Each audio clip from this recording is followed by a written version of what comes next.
to another episode of the Affirmation Addict podcast. Today I'm so excited because this is inspired by a conversation I had with a friend, and it was actually already on my list of inspired episodes. So it was kind of a full circle because it was something I've been wanting to do, but then it came up in life, and so it was perfect timing. So this episode is, if I were to start over, what would I do differently, knowing what I know now?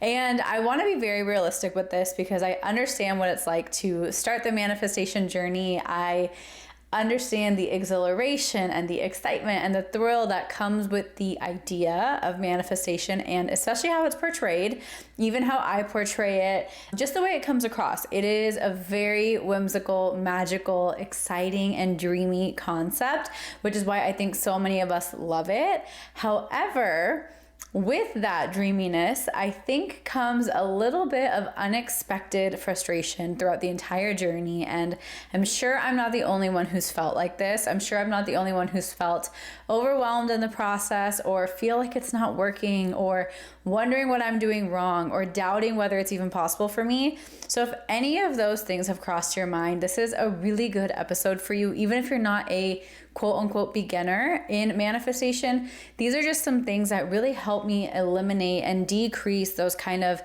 pain points and those frustrations that are very normal along the manifestation journey.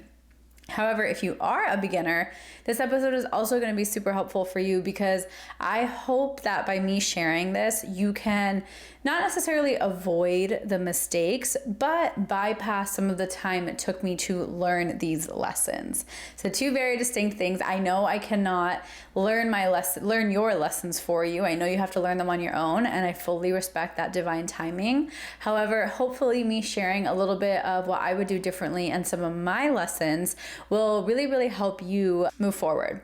So my first tip, and actually throughout this entire episode, I will be sharing little bits and pieces of my story. So if you're new or you haven't heard too much about my story, this will be a really fun episode for you as well. So the first thing I want to share with you, my first tip, is if I were to start over, I would find someone who is really resonant with me. I would find someone who is living and breathing a version of myself that I could see myself tapping into, and very closely listen to what they have to say. Why I'm saying this is because I feel like, I don't know if this is just me, but when I'm interested in a topic or I learn about a topic, I research every single person, I listen to everything, and that can ultimately lead to a lot of confusion. I'm not saying one person needs to be your go-to or your guru. I hate that word. Don't worry, that's not what I'm saying. All I'm saying is, honestly, realistically, pick 1, 2, or 3 people that really embody the energy, the versions of yourself, the different lifestyles that feel very inspiring to you, and you'll feel it in your heart that they connect with you, and really follow them closely in the sense of listen to what they have to say. Try applying some of their teachings rather than getting super stuck in trying to make sure you learn every single detail.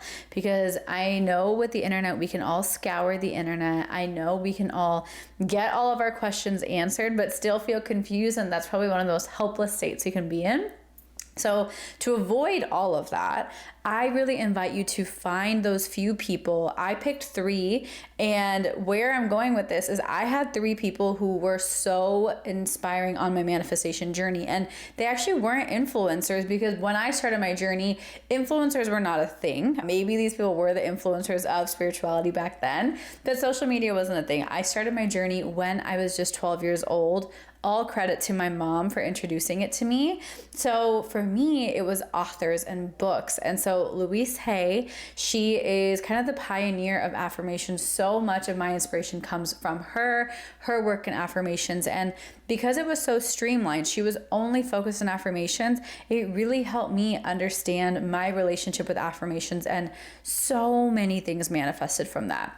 The other is Abraham Hicks. So she, or they, are basically a spirit guide that come through this person named Esther Hicks, and she writes books, and they're amazing. So very, very beautiful concepts as well. They have a lot of different perspectives and very all-encompassing law of attraction perspectives. So those are my 2 go-tos for probably the first 8 to 9 years of my journey.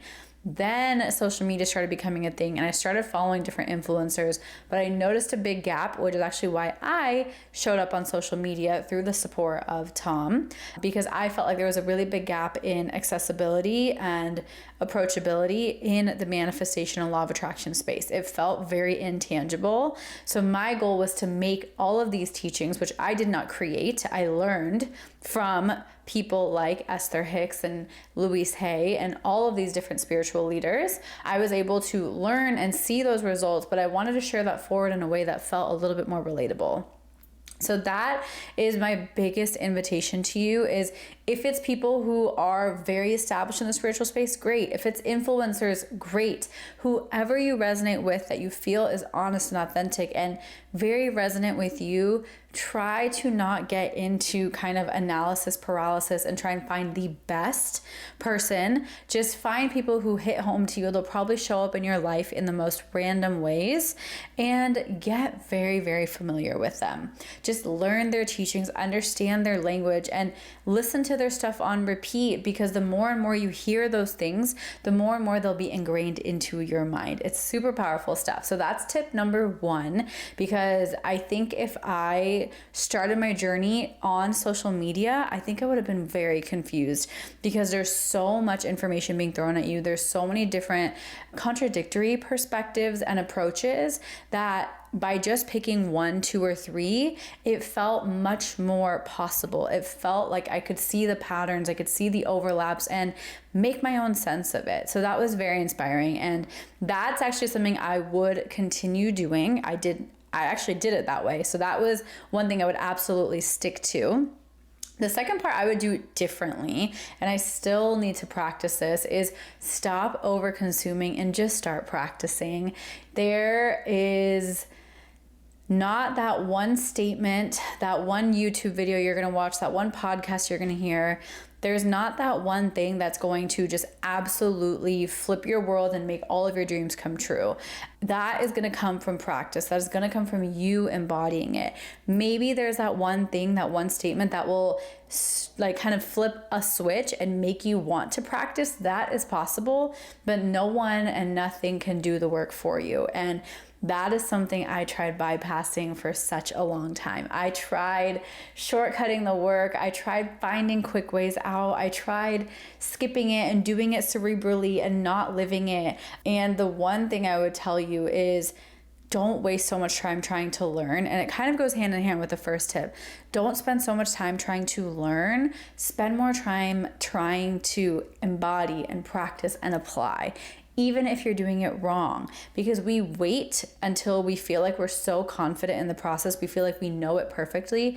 We wait. However, you're never going to know unless you try. And I know it's so cliche, that's so elementary sounding, very cheesy, but that is one thing I wish I did differently. I feel like I could have saved a few years of my journey if I just got gutsy and practiced. And now that is why my whole new mission now is to start helping you just put it into practice. We all know the basics. We've all heard of the basics of manifestation by this point. So now it's just time for you to practice. And that is a part that probably feels the most confusing. So my new mission and my evolved mission is to help you live out that practice and feel confident in your practice and clarify that practice, because without practice, you won't make that much progress. And I invite you to stop feeling like you're missing some sort of information. Don't FOMO yourself out of your manifestation progress. Allow yourself to trust that what information needs to come to you will. However, so much information is also within you. We feel the need that someone's going to tell us that perfect formula. Someone's going to tell us exactly how it works. And I'm sure there's guides and structures out there that will help you. But at one point, there has to be an enough is enough. I have taken hundreds of courses. I've read every manifestation book out there. I've taken so many courses. I think I just said that. Sorry for repeating myself. But I have consumed so much in the pure hopes and pure fear of missing one piece of information. And I can tell you wholeheartedly, and maybe I can't teach you this lesson. Maybe you do have to learn this for yourself, but hopefully this will help. At one point, you'll start to feel more frustrated than excited to learn. And when you feel more frustrated because it's not working, that's when it's time for you to just put it into practice, even if it's messy, even if you don't feel right, even if you don't trust yourself completely yet.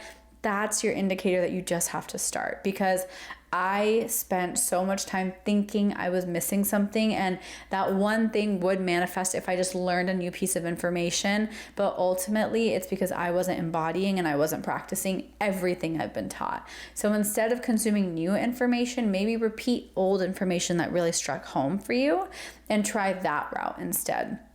So that's tip number 2, stop over consuming, and you have to start practicing. I get it. We feel like there's that one piece of free information out there that's going to click differently, but it goes so much deeper than free versus paid versus who's teaching it to you and how they're teaching it to you, and more about you actually putting it into practice. And so that is so underrated, and I fully wish I shifted my journey in that way, because I think it would have helped me progress even further and faster. However, I also understand divine timing, and I trust that completely. The last thing I want to share with you, and this is another thing I wish I did earlier on, and I'm just starting to do it, but I still struggle with it, is I wish I could trust myself more along this journey. And this kind of goes into the whole idea of authority and trusting everybody else more than you trust yourself, because we feel like we're not experts. But when it comes to manifestation and spirituality, you are the expert. You have everything you need within you, and everything you need to learn, know, and experience is already within you. We just haven't explored it and tapped into it yet. And that's what that statement means, is trusting yourself to learn it, even if it has no clarity on how it's going to come. Trusting yourself that you know from within and you'll get yourself to where you need to be is probably the most empowering thing you can do on your journey, is build self-trust. And this is why, if you've worked with me before, you know I never leave out the component of building a relationship with yourself and your self-concept, because without self-concept, no manifestation is possible. Without a sense of self, no manifestation can come into your life, because ultimately all of our manifestations, all of our desires are just reflections of the way we see ourselves. And so I firmly believe if we can trust ourselves more on the journey, give ourselves more freedom to trust that maybe, for example, maybe I'm sharing a certain thing, but you're like, no, I think I know a little bit better. Trust that. You are more of an expert in your own life and your own destiny than anyone ever can be, no matter what. If they're an astrologer, if they're a spiritual leader, whoever it is, you know best for you. And I wish I respected that and honored that way early on in my journey. I actually grew up around lots of different spiritual mentors. Some of them I felt so unsafe around, but I still respected and listened to them because I felt like I had to. And now that I understand the world better and I know better, I realize that that was me and my own inner being saying, no, like this is not safe. This is not okay. And this is not true. This is not in alignment with your authentic self. But I felt like I was too little to honor that, especially if my mom and my parents were, actually my mom specifically was very believed in that. I felt like I had to believe in that. So give yourself permission to create your own set of beliefs. Find people who really make your heart feel light, not heavy, not scared.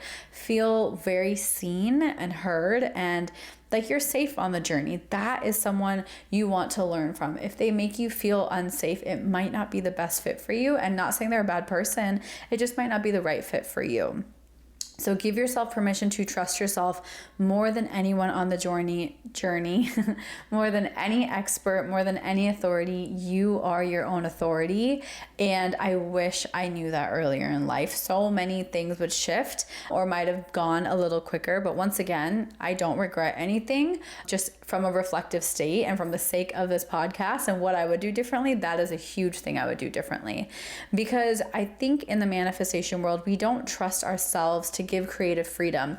That's why play and being playful in manifesting with my hair care or manifesting with my skincare and my food and my water is so important to me, because that feels fun, that feels authentic, that feels realistic to me, and not, it's something I hadn't seen much before, but it works so well for me. So trusting your creative approach and your creative way of embodying spirituality and manifestation, make it your own. And that's where you can start to build that trust with yourself and also enjoy the journey even more. Because sometimes if we feel like we're following someone to a T and we're listening to everything they're saying, it can become like a student-teacher relationship when in reality, you want a deeper relationship with yourself. So I hope this episode was helpful and thank you for being here. I'll see you in the next one. Bye.